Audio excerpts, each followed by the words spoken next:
Hi, I'm Aaron Azarod, and welcome to the introduction to the second episode of Truth Island.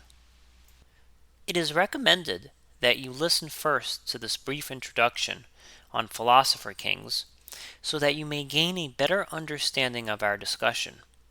I hope you enjoy. Published in the year 375 BC, the Republic is perhaps considered the seminal piece on modern governance, especially in Western-style democracies. Written by Plato, a student of the great philosopher Socrates, Plato expresses his ideas through the voice of Socrates, as his former teacher did not believe in writing anything down. As to commit his ideas to written form was to deny the perfection and agency of the moment. While the Republic offers countless layers of wisdom, for the purposes of this discussion, we will only be discussing Book 4 of the Republic, as this deals with the concept of the soul and the idea of what it means to be a true philosopher king.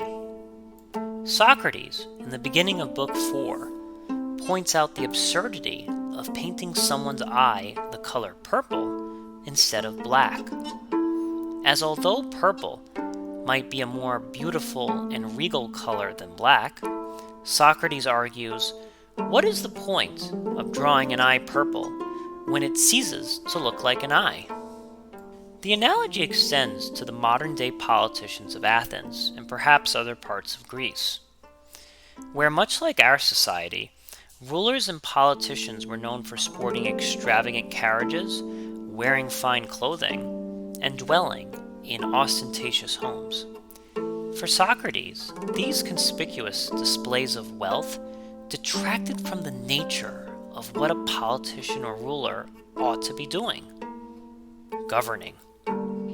Socrates further describes every major city in being divided into two parts: the rich part and the impoverished part.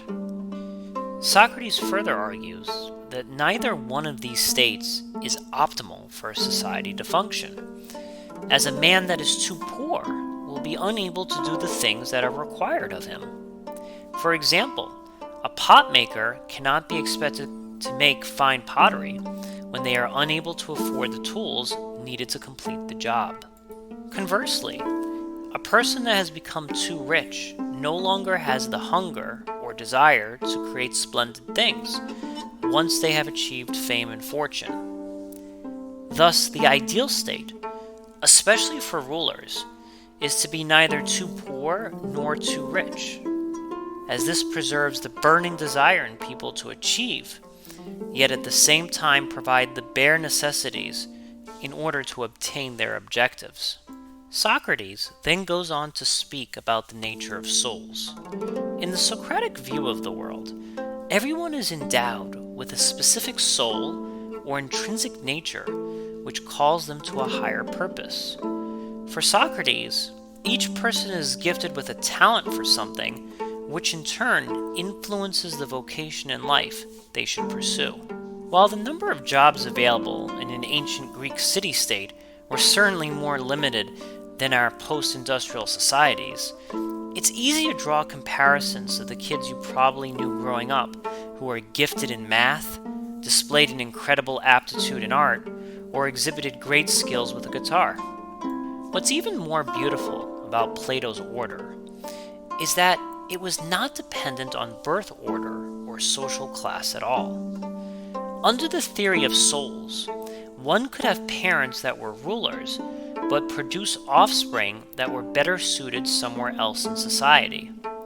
With a high emphasis on education, this utopia had the potential to produce the most meritocratic society in existence, with future rulers deriving from any strata in society, with the only requirement being a strong aptitude and passion for leadership. At the top of Plato's society were a group known as the guardians, or philosopher kings, who would make all major decisions. For Plato, there were 4 virtues that all guardians must be in possession of in order to be fit to rule. First, to be a lover of wisdom or a true philosopher, as a noble ruler would always seek the truth, no matter how disheartening or in conflict with their previous predispositions the truth might be. Courage, as a brave ruler must always speak their mind, regardless of whether what they have to say will be celebrated or scorned by society. Temperance, as a ruler must be in full control of themselves and resist the urge to indulge in excess, even if their powers allow for it.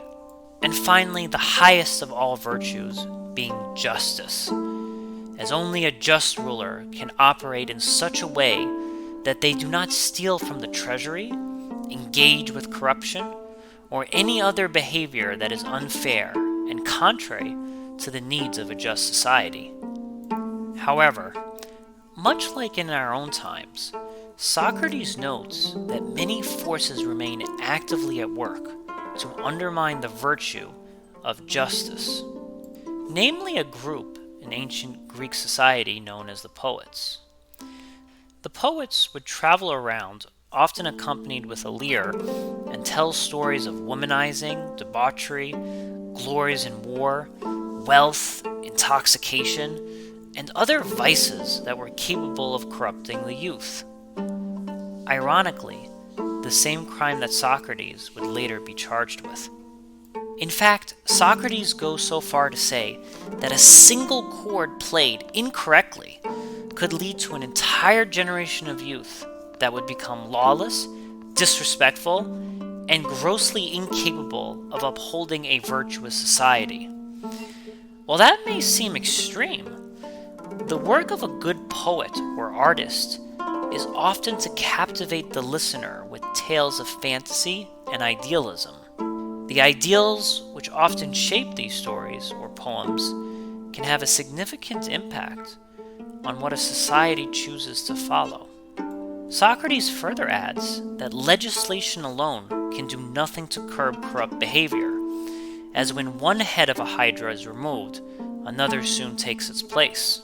It is rather in the virtues held by society as a whole that influence day-to-day behavior, as intelligent people will always find a way to skirt the law. Thus, the values of a society often determine what types of attributes are to be admired, and in turn, who is deserving of positions of power and leadership. This concludes my brief introduction to episode 2. I hope you tune in and listen to our full discussion on why our smartest citizens do not rule.